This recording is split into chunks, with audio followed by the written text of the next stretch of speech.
So what did we start? What did we learn in our previous session?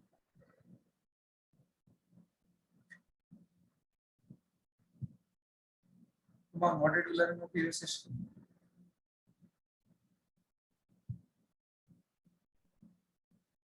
We learned about inheritance and also about the introduction of the polymorphism.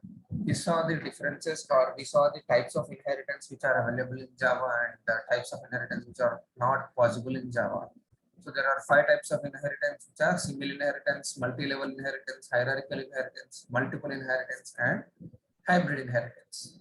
Multiple and hybrid are not supported by Java, and the other 3 we have seen samples. And then we have seen the introduction to polymorphism as well. So what is polymorphism?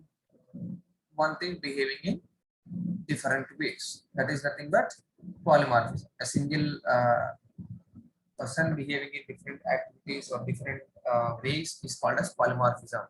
So similarly, Java also has this polymorphism concept. One method behaves in different ways. Now, how does it behave in different ways? There are 2 different types of polymorphism. There are compile time polymorphism and runtime polymorphism. Compile time polymorphism can be achieved by method overloading. Runtime polymorphism can be achieved by method overriding. Okay, so that was the thing that we have learned in our previous session. Now let us see the programmatical part of this polymorphism. How do we achieve this compile time polymorphism, and how do we achieve this runtime polymorphism? Okay. Any questions in yesterday's session or previous sessions?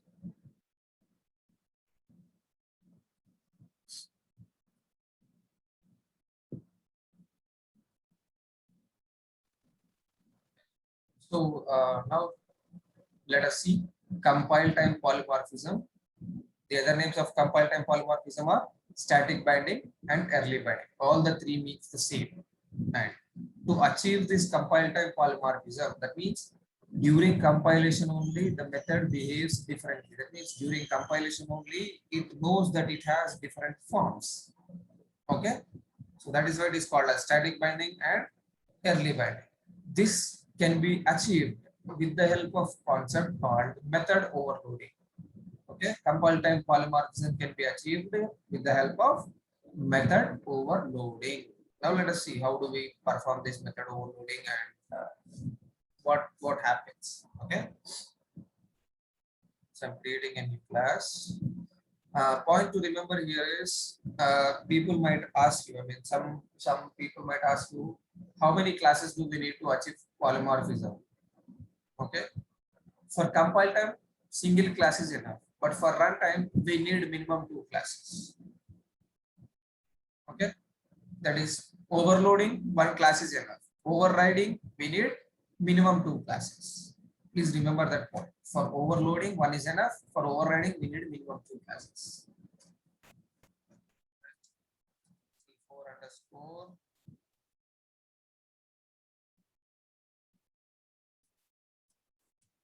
method overloading. Make method. All right. So overloading, it's a simple thing. A single method behaving in different ways. Now let's see that. Okay. Now I have a method public void add. So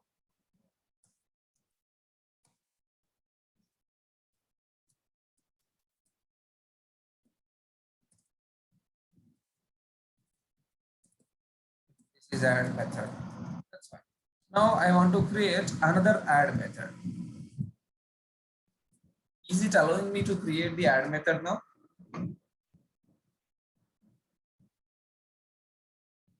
All right, you see there is an error. Duplicate method add in C type method in type C4 method. This is also shows the same error, duplicate method. You cannot have the same name of the method in the same in any class. Okay, to overload it, to make it behave differently, you cannot have the same signature. You see, add and add. To make it not throw any error, and to make it overloaded, that means behave in different ways in different situations, we need to change this method signature. Signature means method name with parameters. Okay, there should be, the method name should not be changed. If you change the method name, then that doesn't become overloading. See now, if I make this, so this is add method, this is add to method. That means this is person one, this is person two.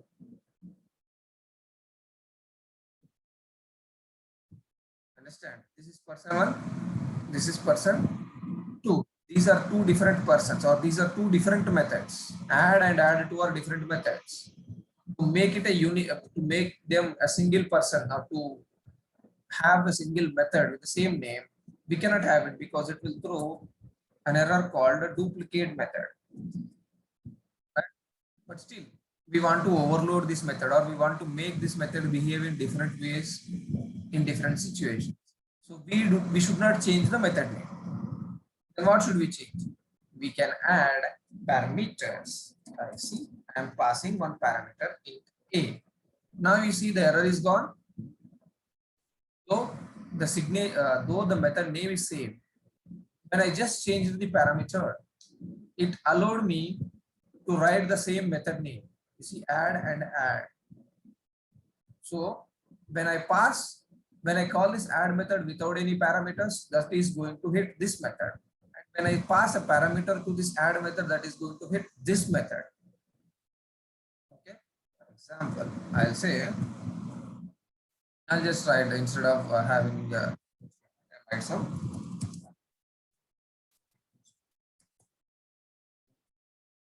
to 1, and then see, so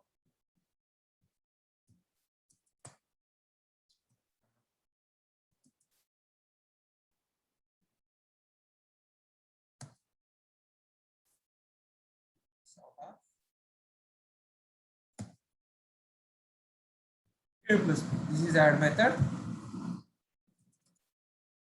No params. Okay, and then this is add method with parameters. So here, if I want to perform the addition, then I need int b equals to something in this 2. So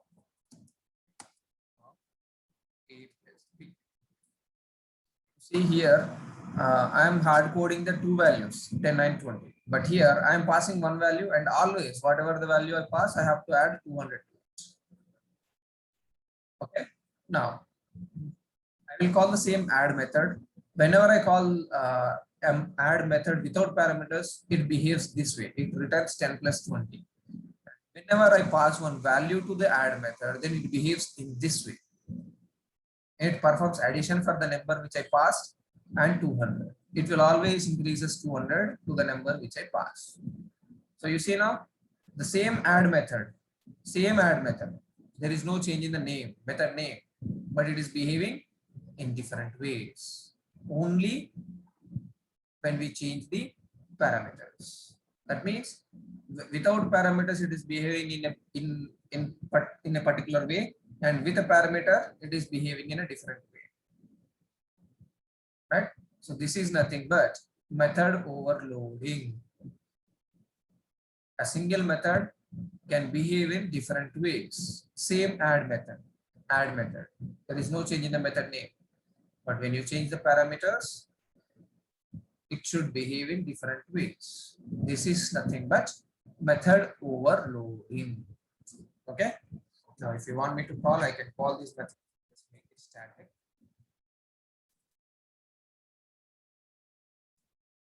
So that I don't need to create an object, or I don't want to call the class. I can simply call this add method in this static. Right? Static into static, we can directly call them, right?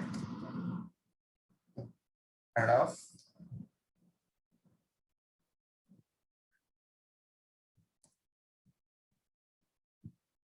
okay, I'm calling add method, and I'm calling add 100 method. So whenever I call this add, it is going to print 30. Whenever I'm going to call this add 100, it is going to print 300. You see, the same add method Once it is printing 30 and the other time it is printing 300. So the same method is behaving differently in different places. Why? Because of the change in the number of parameters. So if you want to do method overloading, the method name should be same. But if the method name is same, it will throw a duplicate error. We want to overload it. So we are assigning a tag or assigning a parameter to it so that it understands that, okay, now when I have this, when I have a change in the parameter, okay, when you call add with no parameters, when I'm calling this, it should call this. When I'm calling this, it should call this. But still, both the names are same. When I'm having some values with me, I will call this add method. When I don't have any values with me, I'll call this method. That's all. This is method overloading. Method name should be same, but the parameters should be different. Now I added a single parameter. Okay. Now let me create another method. I know this is for adds we don't pass any strings, but I'm just saying a string. Now you see when I have another, when I have another method with the parameter is also same. Now you see this is saying a duplicate method for this one, because both are add methods and both are taking integer parameter. Both are taking integer parameter. Though we are passing a single parameter here and single parameter here, both int and both int. So it is throwing a duplicate error, because when I pass a number, it will not know which one should call. So that is why it is throwing duplicate error. Now I don't want integer. So for example, for single parameter also I can make this as other method. Now you see I'm passing this as a string. Now this add method is also having a single parameter, and this method is also having a single parameter. But since the parameter type is different, this also behaves in a different way. Here it performs the addition, but here it performs the concatenation. String name. Okay. String. Welcome.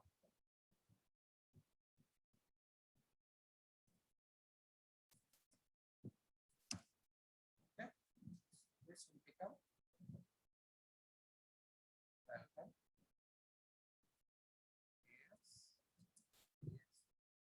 Plus name.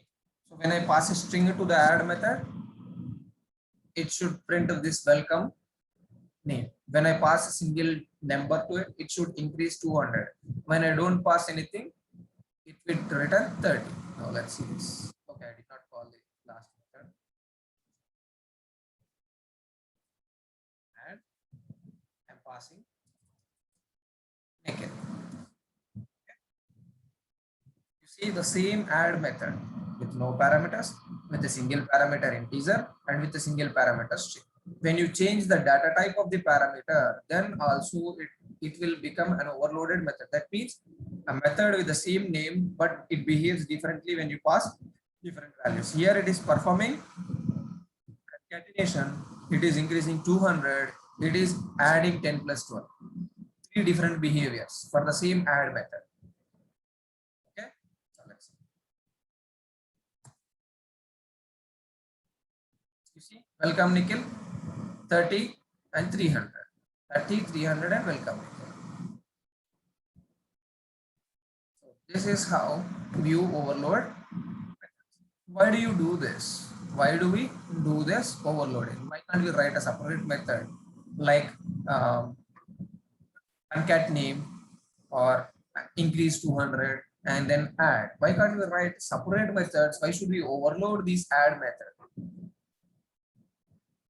Did you get that question? Or did you have a thought of that? Why should we overload? Yeah. Why can't we write other method? Yeah. Right. Now let's go back to our collections array list. Okay.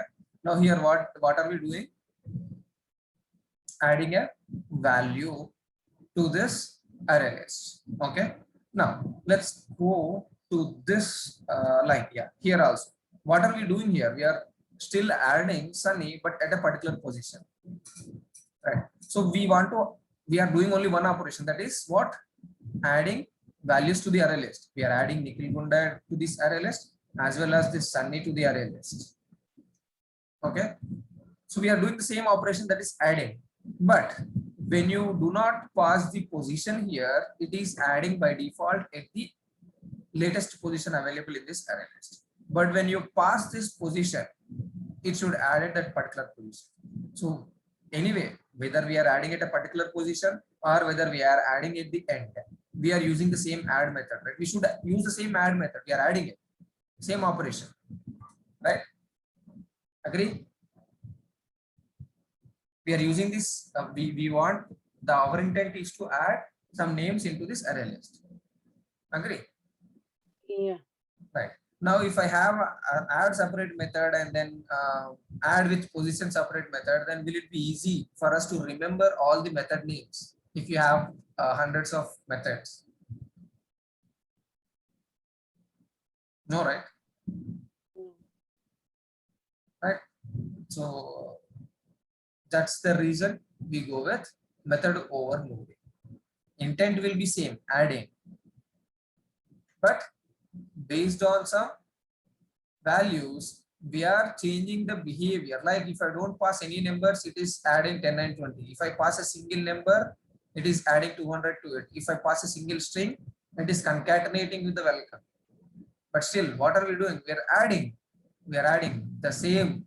The operation what we want to do is same, add. But it has to behave in different ways based on the values that we pass. That's all. Understood?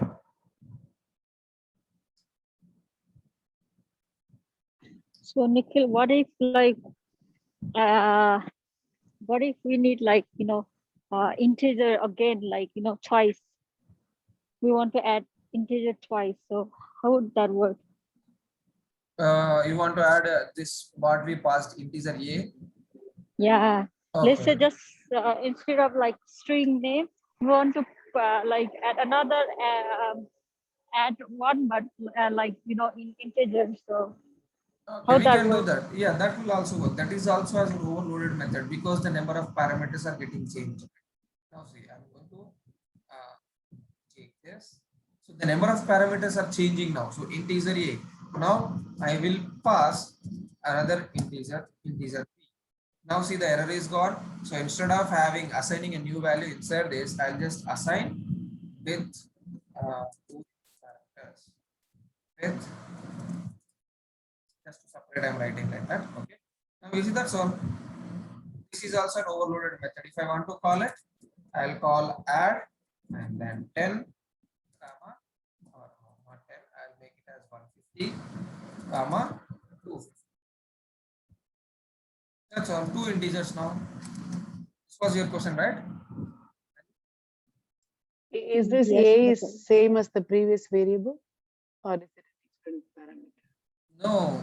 See, the scope of this variable, the scope of int a will be only applicable to this method because it is a parameter to that method. You can give any name here. I can say m1. It doesn't matter. So can't we put only integer b? No, we cannot because see the variable name is up to us. Java doesn't care what name you give, but it cares about the type. If you give integer a or integer b, see, did I pass integer? Did I say that this 100 is variable a? No, right?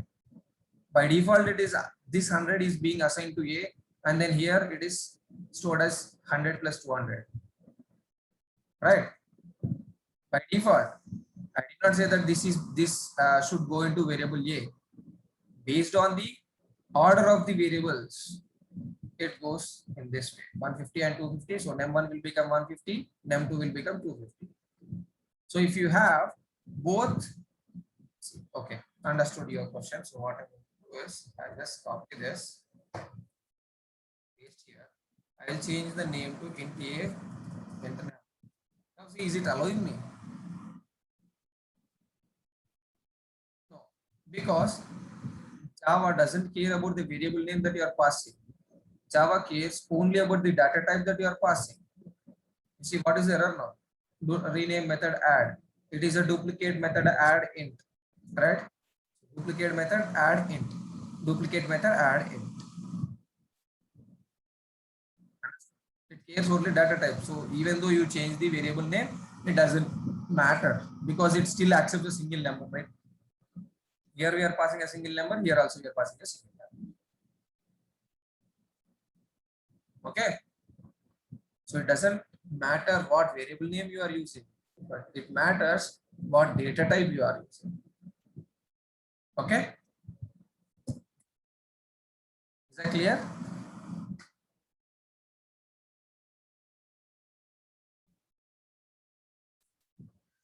Yanji.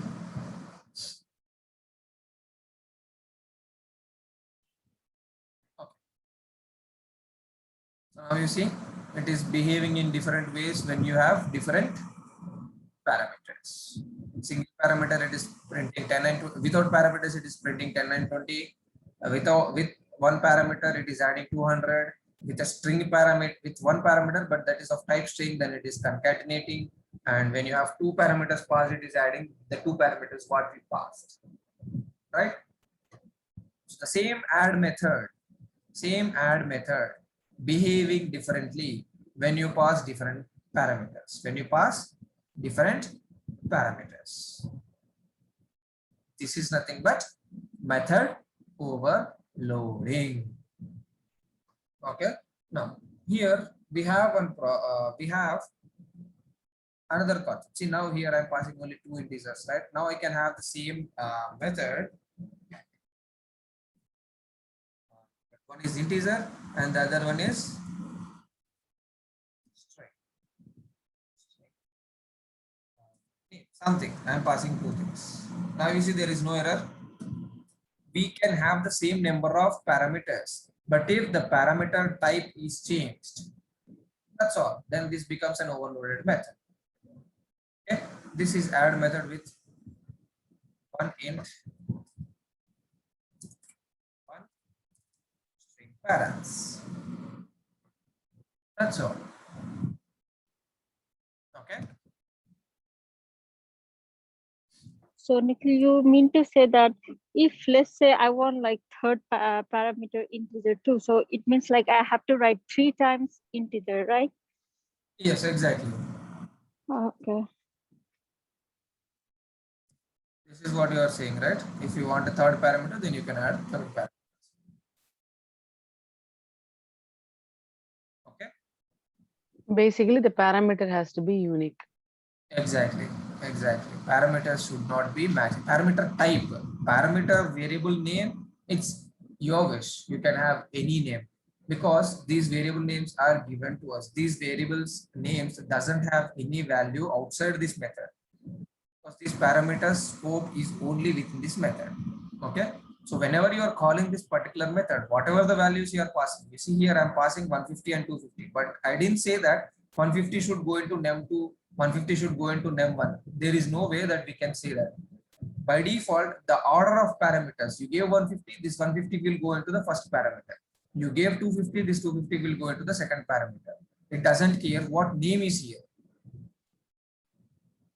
Okay. First parameter, first value. Second parameter, second value.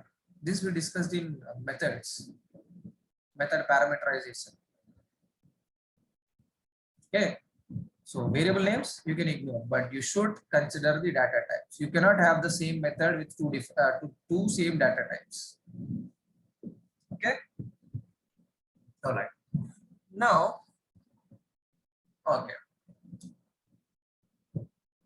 You see, now it is having one integer, two integer, and one string. Right? Now I can have the same number of parameters, but interchange the order of these parameters. You see, I don't want the string to be in the middle. I want this string at the end. Now see, is it throwing an error? No. Even if you change the order of the parameters, that becomes an overloaded method. If you pass integer, string, and integer, this method will be called. If you pass two integers and a string, then this method will be called. Even the order of the parameters matters for overloading. It cares the order of the parameters as well. Here we are passing integer, string and integer. Here we are passing integer, integer and string.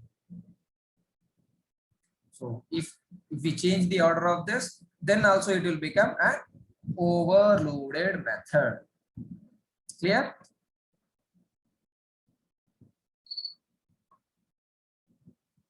All right. And now see, for all the methods, we did not use any return type. Return type doesn't matter. For example, now you see, I don't want to have a void. I'm changing it to string. So though the return type is different, this method is void and this method is string, but still it says duplicate method. You see, because method overloading doesn't consider the return type of the method. Whatever might be the return type, it doesn't care. It cares only the method signature, which does not include the return type or the access specifier. It cares only about the method name and the parameters. Since we have to overload, method name should be same. The only thing that we can play with is parameters. Parameters should be always unique. If we change any of the parameter, then this becomes overloaded. See, return types are not considered for overloading. Whatever might be the return type, if the method name and the parameters are matching, then that will throw duplicate error, or if they are being unique, then they will be overloaded. Okay, now let's see. What I'm going to do is string name. Okay, we have this. Yeah, the error is we are having a return here, return string here. So let's return name one plus name plus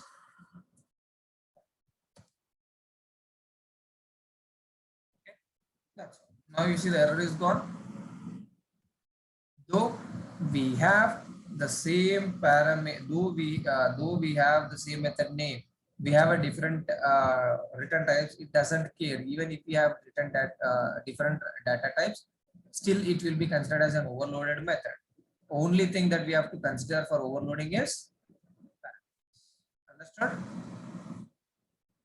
It matters how many number of parameters, what is the data type of parameter, and what is the order of the parameters. Right? We have seen this example: integer, string, and integer, integer, integer, and string. Once the order of the parameters is changed, then that is also called as overloaded method. Understood? So this is method overloading. And we can also, I think we already saw the constructor overloading concept. While discussing about the constructors, we have seen that. Let me go back to the constructors. You see here, we discussed about we can have any number of constructors in the same class. Dummy class without parameter, dummy class with a single parameter, and dummy class with multiple parameters. This is nothing but constructor overloading. The same method name but different parameters. So I told you now we can have any number of constructors in the same class but with different number of parameters. We discussed only till there, and then I told you this is all about method overloading. We can learn more about method overloading in OOPS. So that is what we are doing now. So this is nothing but constructor overloading. You can have the same method name, but when you change the number of parameters or the data type of parameters, then it becomes overloaded. Understood? So constructors also can be overloaded. That we have seen already under constructors.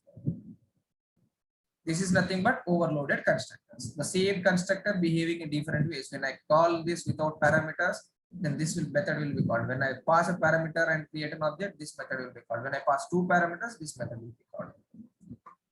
Okay. That is Nikhil, you nothing started OOPS concept? Yeah. Oh, yesterday? Yeah. Okay. So we started the OOPS concept. We completed inheritance. We learned this and super, and we had introduction to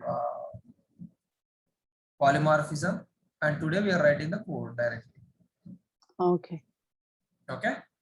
So we have seen this is method overloading. This is a concept of polymorphism. Polymorphism is loops. Okay, object-oriented program. So this is polymorphism, method overloading, or compile time. Right? See, when is it knowing that? For example, what should I do? Okay, I'll create another add method. Just sample. Let me see. When it is knowing that there is an error here, when I run it, or when I just write the code and save it.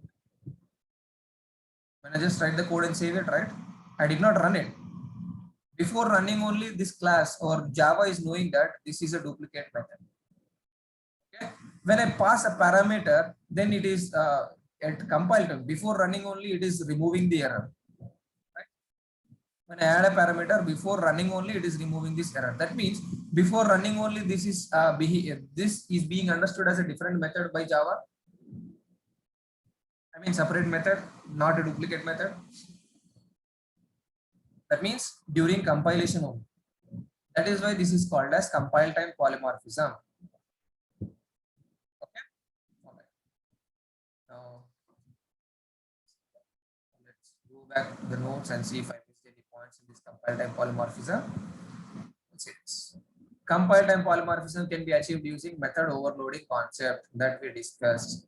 And then method overloading means methods with the same name but different behavior based on the parameters or data types of the parameters. This we discussed. Okay.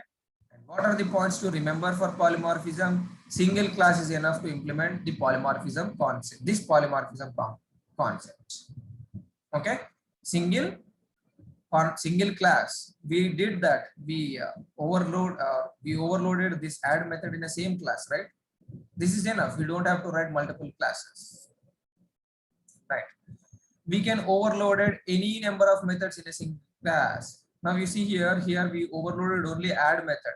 If you want to have overloaded subtract method, then you can have that also. Public static subtract.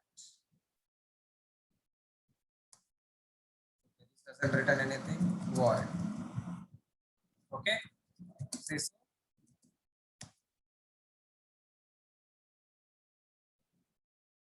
subtract method. Okay, and then subtract. I'll say that's it. With you see, we already overloaded add method. Now we are adding overloading subtract method. There are two methods with the same name. So that means subtract is an overloaded method in the same class, and add is also a method in the same class. So you can have any number of overloaded methods in the same class, no issues. It is not restricted that you can have only one method that needs to be overloaded in a single class. You can have any number of methods that can be overloaded in a class. Okay. Right. And then overloaded methods may have different return types. We saw this example, though it doesn't consider the return type. Okay. Overloading checks only the signature of the method. What is the signature of the method? It's a method name and the parameters. If both the method name and parameters are same, ditto, then it will throw a duplicate. If the parameter type has changed, then it doesn't throw any error. That is nothing but compilation. And also, you see, method overloading can be done with type promotion. Method overloading can be done with the type promotion. So that means what you are doing is you can create a byte, or I'll show you a direct example. Okay.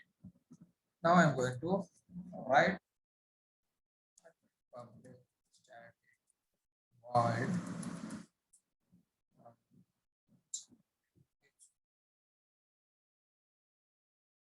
byte short int long float. Okay, I have integer and long, right?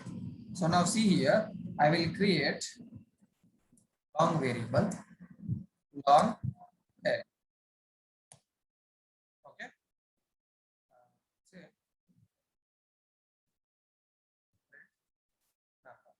Okay, something. I'll say CISO head.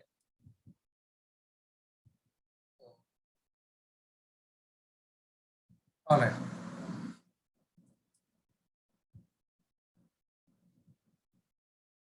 Long will okay, will be easily understand that. I'll do one thing.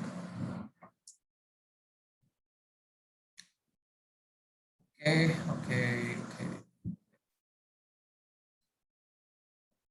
Not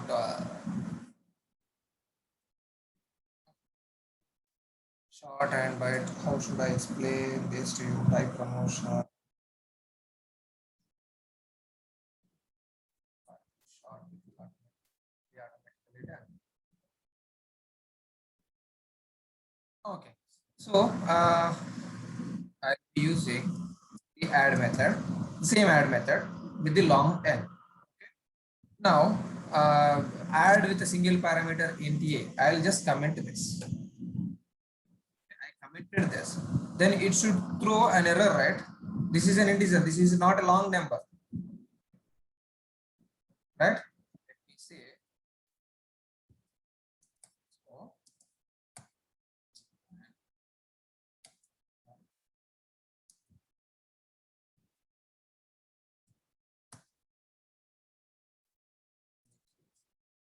add a method with long values. You know how do we pass long values, right? Add L. This will become a long, right? This is a long value. But is this a long value? No, right? 100 is not a long value because I did not add L at the end. I did not append L at the end. Right? Now, there is no add method with a single parameter int. I closed it already. I commented it. I have one parameter, but that is string. But I'm not passing this as a string. This is a number. Now let's see what happens to this method when I run this program. Now you see, where did it go? You see for this 100 also. This is add method with long param. But is this a long method, long param, long value? No, right? So this is nothing but type promotion. Though you are passing an integer, this integer can be accommodated in long, and there is no method which is taking integer parameters. So that is why automatically Java upgraded this 100 to a long value and used this method. For example, now I'll comment this long method also. Now you see this both add methods are throwing error. See it?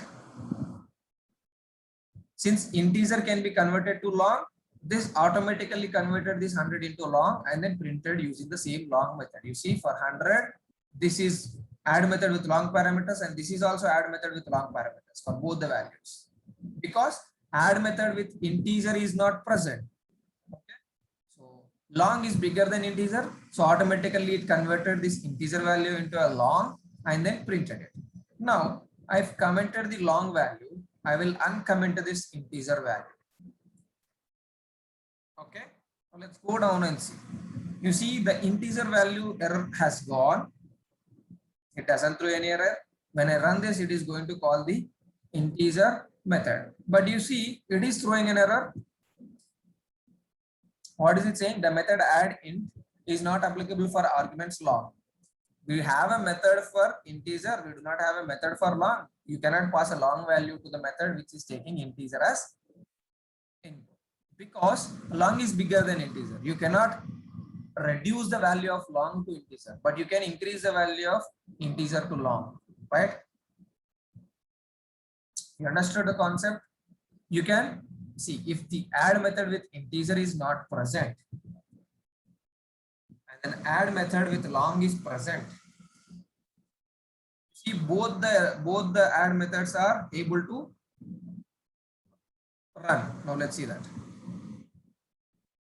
You see, this is long. This is the add method with long parameters 100, and this is the add method with long parameters some 1 lakh. So you are still able to pass these values because the long method is capable of storing integers as well. Though there is no integer method, it is already commented. Though there is no integer method, it will be still able to access that integer values and store in long, because long has enough memory, enough capacity to store integers. That is nothing but type promotion. You can have method with a short, you can pass by it. It will be automatically converted to short. You can have a double value which is which is accepting the parameter as double, but you can pass integer. This will be automatically, the int will be automatically converted to double, but this double cannot be converted to integer. Understood? So this is the type promotion concept. Okay, and then method overloading can be achieved by changing the sequence of the data type of parameters that we have did. You see the sequence: integer, integer and string, integer, string and integer. We just changed the sequence and then we achieved the overloaded method. Okay. All right. And then overloading creates ambiguity if two methods have the same number of parameters and same number of type promotions happen. Okay. Now you see here we have integer and long, and then long and integer. Okay, we can have that. Let me create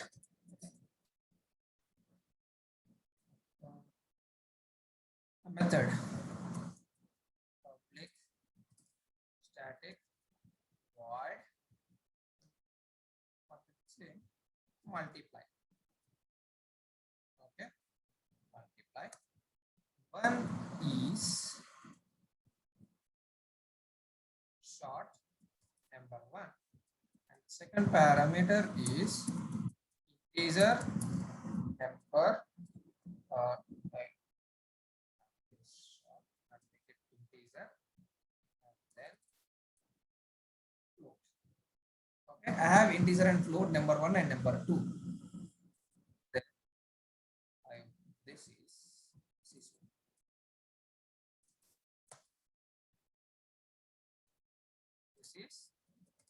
multiply with integer and float values. Okay, and then I'm going to have another method.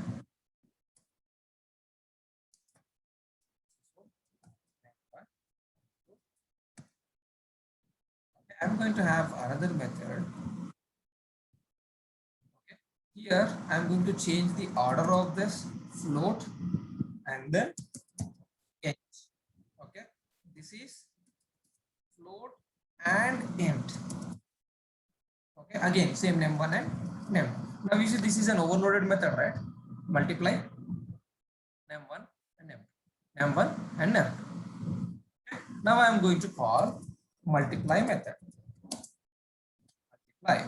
I am passing number as 100 and then I am passing number as 200. Now you see it is throwing an error. Okay, so float means we will have decimals. I'll show you the first 200. Okay, for float we have to mention this as f. Okay, this is going to call this method, and then I can call this method. Okay, I can call this method 100f into 200. Right, this is going to call float and int method. Now let us run this and see. You see 20,020 and then 20,000. This is being called successfully. Now what I'm going to do is I'm going to call the same multiply. See, actually what should happen when you pass a lower grade values 100 and 100. Right? Now if this multiply method is calling this multiply, then the second parameter should be upgraded to float. Right? It should be upgraded to float. Now you see the second method, if this is assuming that okay, I should call this multiply with two parameters. Okay, the first parameter should be upgraded to float. Now there is an ambiguity. Which method should be called? Should I convert the first number to float or second number to float? That is why it is throwing an error. You see here the method multiply into float is ambiguous. That means it is not understanding that there are same type promotions. Here we are upgrading one parameter to float, and here also we are upgrading one parameter to float. So it will not understand which one should be called. So if you have same number of type promotions for different methods, then it will throw an error. Understood? Is that clear? Okay. All right. Yeah. And then there are different types of overloading, that is method overloading, which is explicit, and constructor overloading. This is also explicit. We have learned both of them. We saw the concept of method overloading and constructor overloading. And now operator overloading. So you have to remember this. Java does not support operator overloading. Java does not support operator overloading. This will be an interview question. Okay, this will be an interview question. Does Java support operator overloading? Or can you give me an example of overloaded operator in Java? Java does not support operator overloading, but by default, there is one operator which is overloaded by default. Same operator behaves in different ways that we have already seen. That is the plus operator. I think we have also learned these examples. When you pass two strings, then it will be concatenating. When you pass an integer, when you pass two integers, then it will be adding. I think we have seen this, right? In our previous sessions. Somewhere. Then why are you saying it's not supporting overloading? It is supporting, right? If it is different parameter, right? If you say, no, see, method is different. This is not parameter. See, there is only one operator which is by default overloaded in Java. For any other, you cannot do this. This we are not overloading it. By default, Java is providing overloaded plus symbol. You cannot overload it. Java does not support operator overload except for one operator, that is plus. Oh, okay. Okay, because this plus overload is already overloaded within Java, and then this plus is given to us. We have already seen, right? When you have in this class also we have seen, when you have a string, then it is concatenating. When you have two numbers, it is adding. In this class also we have seen that, right? Welcome, Nikhil. See, this is a string and this is a string. When you have plus between two strings, then that is concatenating. When you have this plus between two numbers, then it is adding. So the same plus is behaving differently based on the operands we have. If that is a string, then concatenating. If that is a number, it is adding. So that is the only overloaded method which is given default by Java. Clear? All right. Then a question for you or a research for you is, can we overload main method in Java? Please find the answer for this. Can we overload main method in Java? Note down this question, find out the answer and let me know. If yes, how? If no, fine. I need that answer. Okay. Can we overload main method in Java? Just try this and let me know what are your findings. Okay. Can we answer like now, saying like no? If you say no, then you should answer me. That is why I said, can we overload? If yes, then explain me how. If no, then explain me why. If you already know the explanation, you can answer.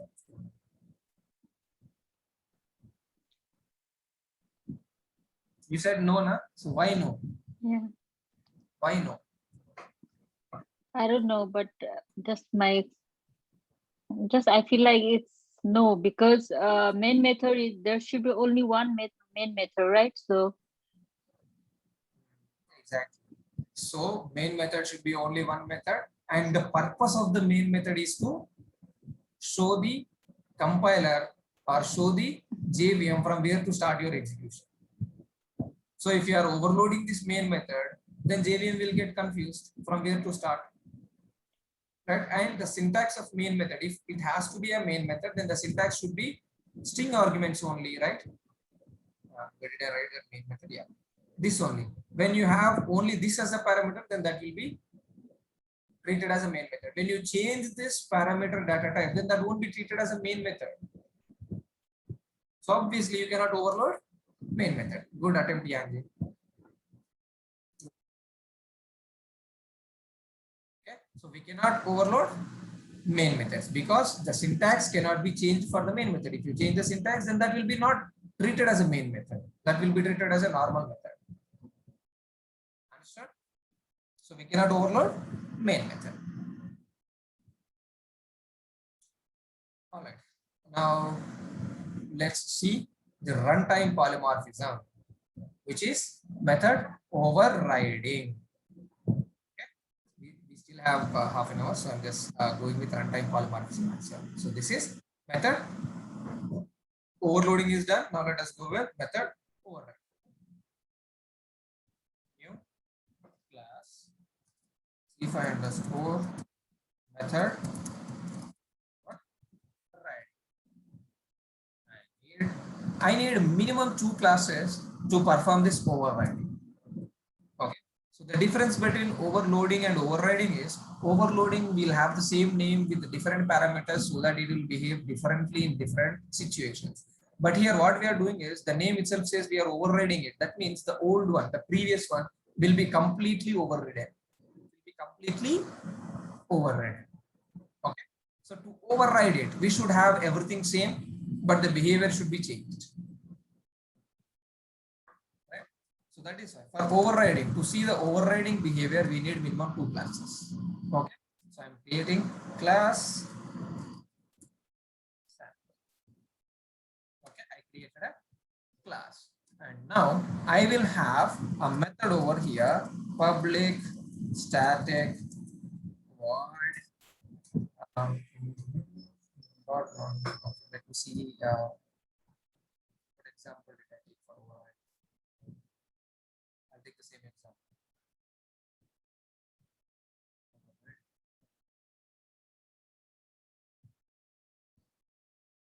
Okay, I'm still using the add one.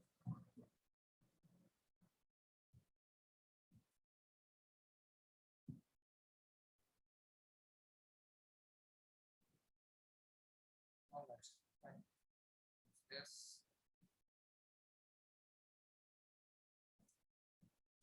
Okay, we have this one, so I'll just use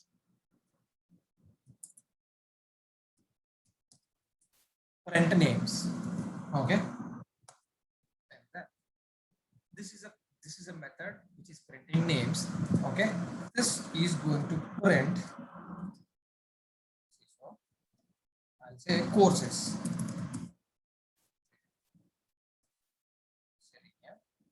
And then I want to print other also. I'm just adding some instead of it, the name Selenium and Java.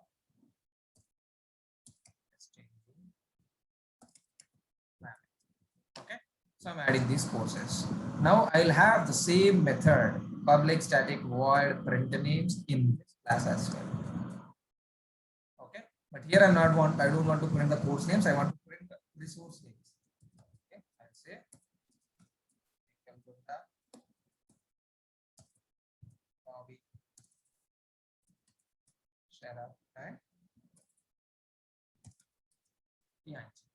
now you see here we have the same method name print names, right? Print names 1 and print names 2 in this sample class and the method overloading class. Now let us call these methods. To call this print names method from sample, what should we do? We have to create an object for sample, right? So let me create an object for sample. Sample obj is equals to new sample. Okay. Now, sample obj dot print names. Okay. This is printing this. Okay, I don't need a static keyword because it is creating object. Okay. And for this, I need to create an object. Main class object is equals to new. Okay. Now, main class object dot.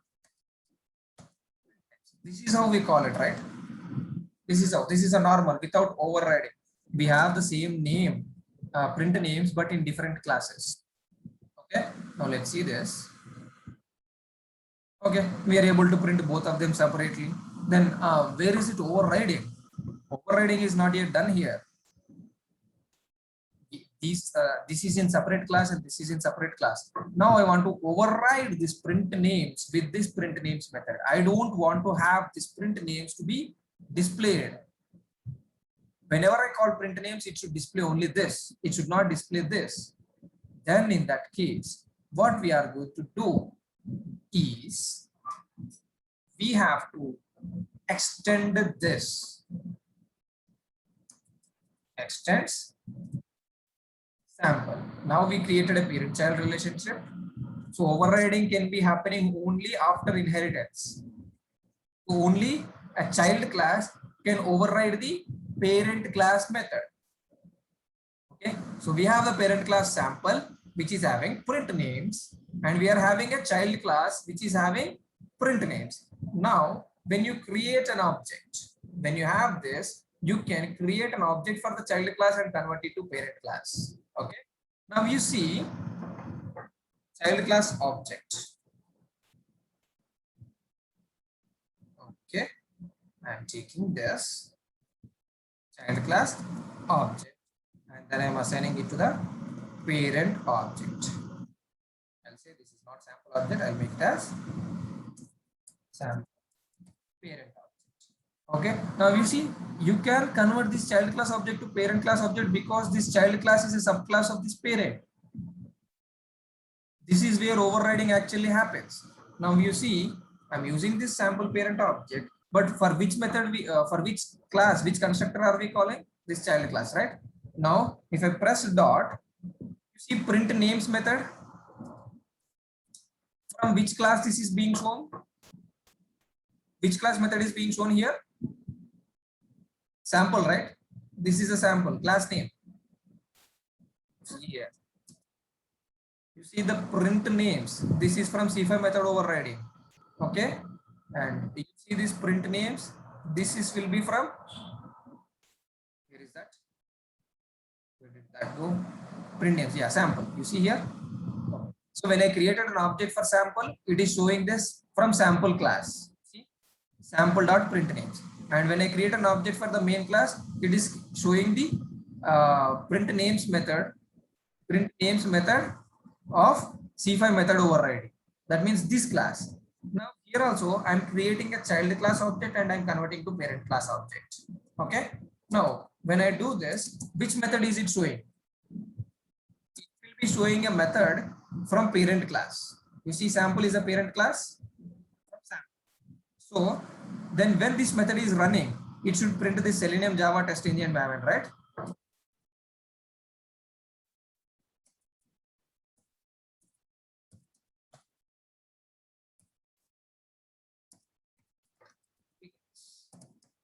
Okay. Now see here, when I called this, this is being called from sample class. Sample class has Selenium, Java, Test Engine, Maven. But let's see what happens when I print it. Overriding begins. What are the names that it printed?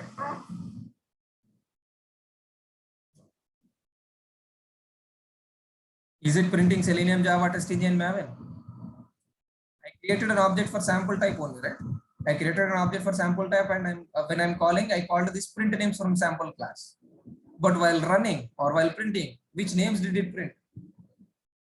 It took it from the top one. Exactly.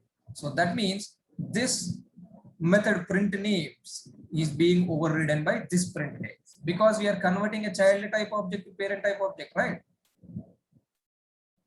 So that is why this print This is the name, parent one, right? The down one is the parent one, right? exactly. Yeah, down one is the parent one, and the child, this is the latest one.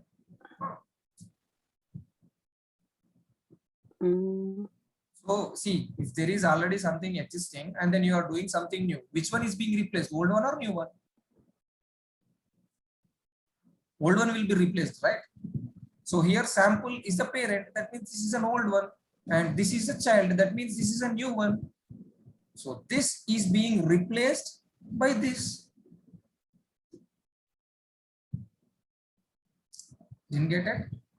Okay, so here you are assigning sample parent to child. So it will take the child value. Okay, I got Exactly. it. So we are creating object for the child class. I mean, we are calling the constructor of the child class. But since this child class is extending the sample class, this is a parent. So I can convert this sample class into a parent one.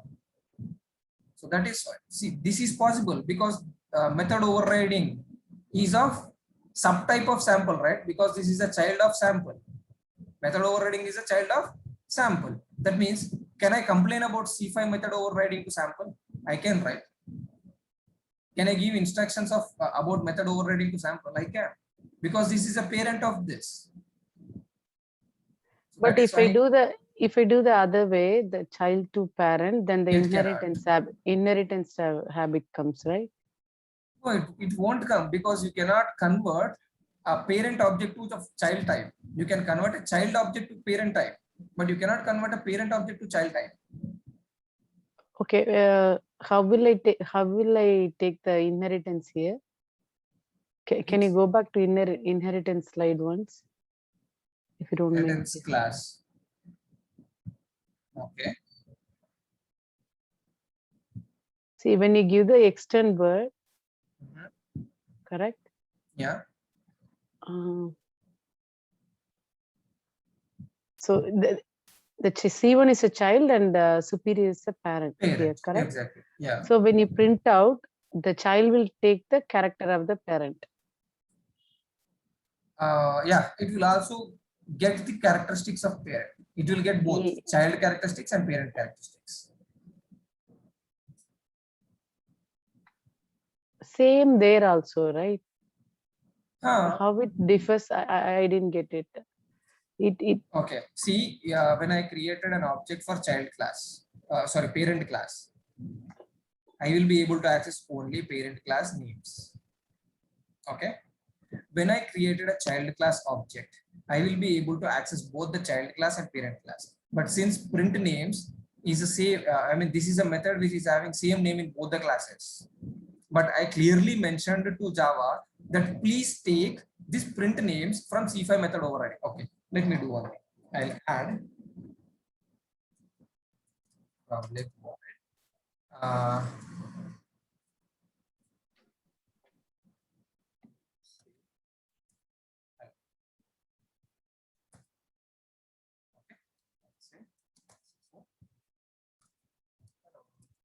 Okay, we have this method, right? Now you see here, this is a child class object, but the say hello is method present. See hello method is present in sample class, that is which is a parent. Okay. Now you see here, I can use this main class object. Say hello. You see, I'm able to get that method. But when I'm calling this print names, this is calling only this print names. This is not overriding. This is taking directly from the child class, but I want to override it. I don't want the parent class method to be present, or even though if it is present, I want to override this parent class method with this child class print name. So that is why what I'm doing, when I create an object for parent class, I'll get only parent values. When I call child class object, or when I create a child class object, I'll get the methods of only child class along with its parents.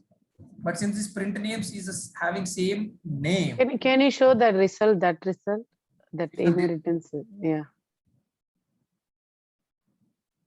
okay, this one. For this execution sample, we have a separate method. This is the method.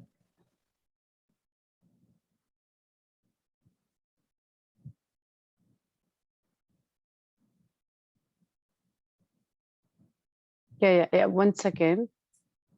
So where do we connect here with the child and? See, superior, I created an object for parent class and I'm able to get only parent class properties. I created an object for child class, I'm able to get both the parent and child properties.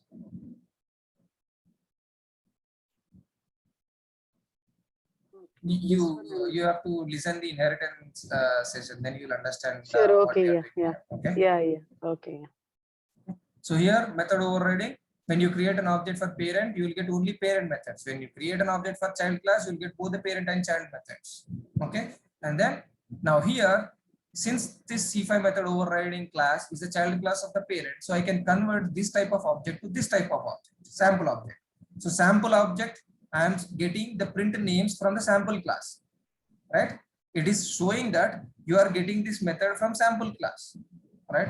During compilation, it is saying that you are getting it from sample class, but while running, it is printing the names from child class. You see, that means what is it doing? It is overriding during runtime.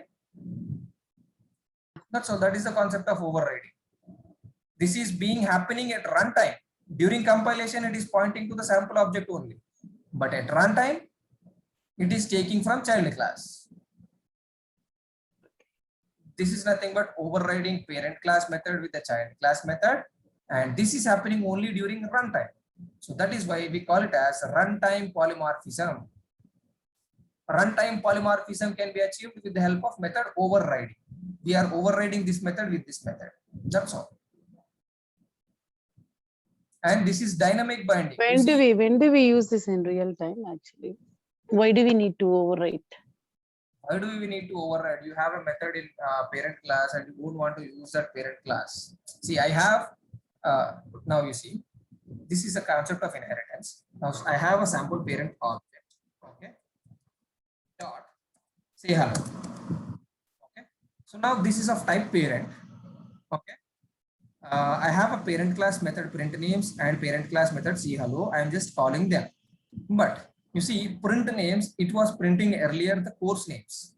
But I want the resource names of that. I don't want to print the course names. Then what am I doing? I am converting this child type of object to parent object so that I can access both the child members and parent members. But I don't want to have this method from parent. I just want to change this method. I want to change the behavior of this method. Then I override this method in the child class.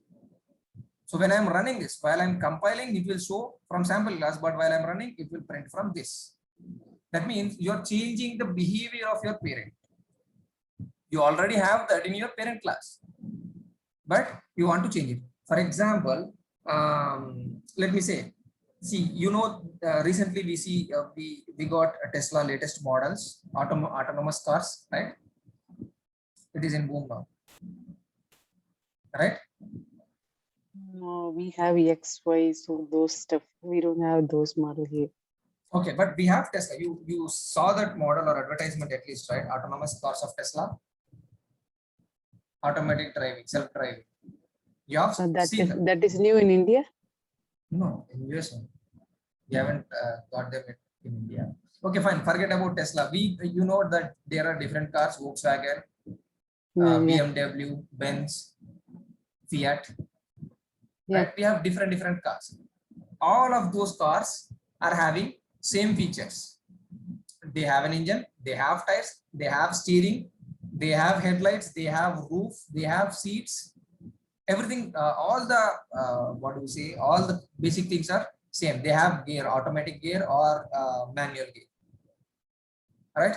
Now, if a car has to be manufactured, it has to have all of these things: steering, tires, engine, body, seats. All of these are common for all the cars. But you see, when you go from low-end car to high-end car, the seating space changes, or the length of the car changes, or the tire size changes, or the engine capacity changes. Engine is common for everything, but you're changing the engine capacity in your own model, right? You are replacing or you're removing the old engine and then having the new engine, right? In such cases, we use this overriding. Is that clear? Or is it still, you need some example? Okay. Let me open and show some example. Let us see. Overriding in Java.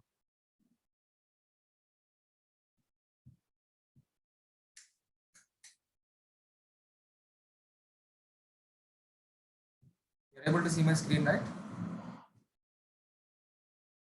Hello? Yes, Nikhil. So you see here, overriding example, what did they give? Okay, there is an animal, all the animals move. move, right? And then there is a dog. Dog is from animal family only, right? So dog is extending animal, and then dog is also having a movement. How does a dog do? How does a dog move? It can walk and run. But how does a snake move? It crawls, right? So there is a difference in dog movement and snake movement. Snake crawls, whereas dog walks and runs. Okay. Now you see here in the main method, here they have he has created an object for animal, and he's calling a move method. Then what's he saying? Animal can move. And then here all the animals can move, but we are overriding or we are changing the behavior of how dogs move. You see the same method, move method, in the child class. Okay. Now he's creating an object for child class and assigning it to the parent class. And now if he say this is from this B is of type animal, that means it should call move from the animal method only, right? But this is being called from child class because you are creating an object for child class and assigning or converting it to a type of parent. So while compilation, it shows this method, but while running, it does this. You are converting, or you are removing, or you are replacing the parent move method to child move method. Understood? Is this example clear, or do you want me to search for any other thing? Okay, you see here again movement, and then why we need this, why we have to do means, for dog we have some extra behavior, right? Animals can only move, that is the only behavior that we have, but for dog it can bark. The sound it makes is bark. Now I want to have this movement which is from all the animal category, and also the sound that it does make, so I can access both movement and bark. Understood? Now you see here it is throwing an error because this is of type what? Animal. Do I have bark method in the animal? No. So it will throw an error. That is why you see here I created say hello method in the parent, not in the child. Understood? You are getting the concept, right? Overriding. Yeah. So during compilation, this will be treated as parent object. But during runtime, since you are calling the child class constructor, this method, which if you already have a overridden method, same method in the parent class and child class, during compilation it will be shown as from parent class, but during runtime it will be considered as child class method. Okay, and then since this is of type parent, right? Sample is of type parent. So I will be able to access all the methods of this parent. It doesn't throw any error. So I'm able to access say hello from the parent. Okay. Now I'll create another method. Public void greet team.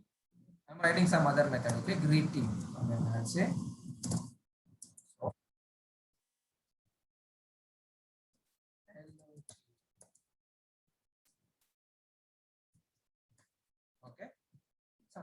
now if I try to access this greet team method from this, it won't be able to come. Do you see greet team? No, right? Is it showing? I have this, but is it not? Is it showing? No, because this sample parent object is of type sample. So I will be able to access all the methods from this sample. I will get only the methods of this parent. If I want to access the child class methods, then I have to use this. You see here, inside this main class object dot. You see here greet. Am I able to see that greet team? Because this object is of type child class. If I want to access both the child class and parent class without any overriding, then I will create object in this way. If I want to override any parent methods, then I'll create object in this way. That means I'll create an object for the child class, but I'll store it as a parent type object. What is this greet team for? Just to show you example. Oh, okay. You see No. here, greet team is in this child class. Here I'm greeting team. Hello team, how are you doing? I'm just Oh, okay. It's speaking to child them. class name. Okay. Okay. So this child class is converted to parent, and then if I try to write this greet team here, but am I seeing the method? No. No, because this object is of type parent. So when I call this print names method, from where it should call? From parent only, right? From sample parent. It is calling from there. It is showing the name from the sample class only. But when I'm running it, it is printing these names because this is called as overriding. This is where overriding happens. When you are converting a child class object to parent class object and calling a method which is having the same name in both the parent class and child class, then this overrides that parent method. Understood? Overriding means that's all. You have to use this way. You have to convert a child class object to parent class object and call that method. During compilation, it will show the method from parent, but running, it will run the child method. You are changing the behavior of print names at runtime. To change that, we have to follow this. Understood? So Nikhil, you mean to say like, so we can't do this public void greet thing? We cannot call in this object because this is a parent class object, right? Yeah. Parent class object. Does this parent class, sample class, have the greeting method? Do we have it? No, right? So that is why it is unable to call. This greeting is present in child. Okay. If I want to get this greeting, then I have to create an object for child class and store in child class object only. So I'm creating child class and I'm creating in this, I'm storing in this object. Now I'm able to call this greeting. But when you convert this child object to parent object and try to access the member from child, you cannot access the child member inside the parent class. So that is the reason greet team cannot be shown here. This will be used. I mean, if you want to change the behavior of the parent, then you have to use this process. Understood?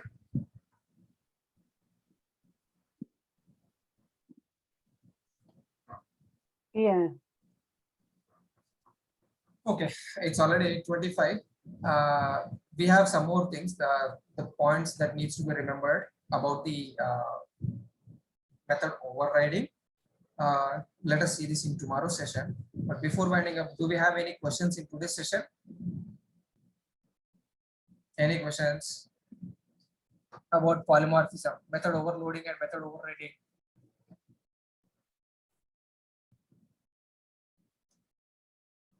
No? No. Okay. Then, so for overriding, we need at least two classes. This we have already seen.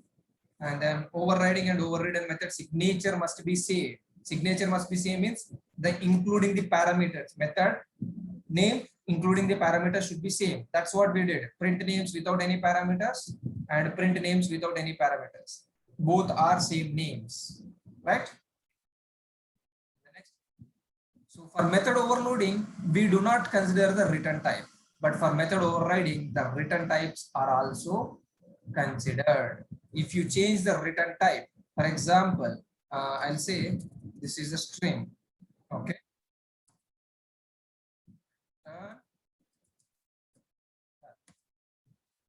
Okay. Public string.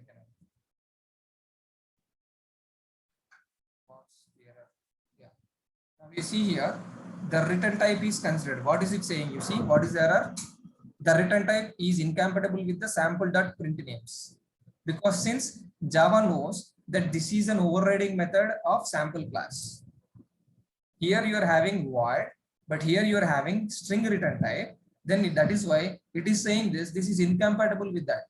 Why? What are the suggestions it is giving? You see, change return type of print names to void. Either we have to change this to void or change the print return type of overridden print names. That means we have to change the return type of this.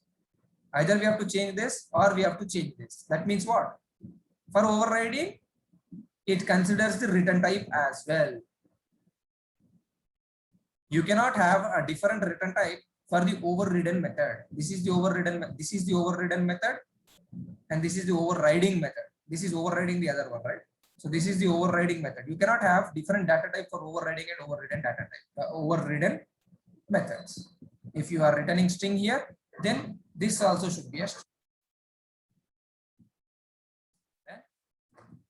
Return.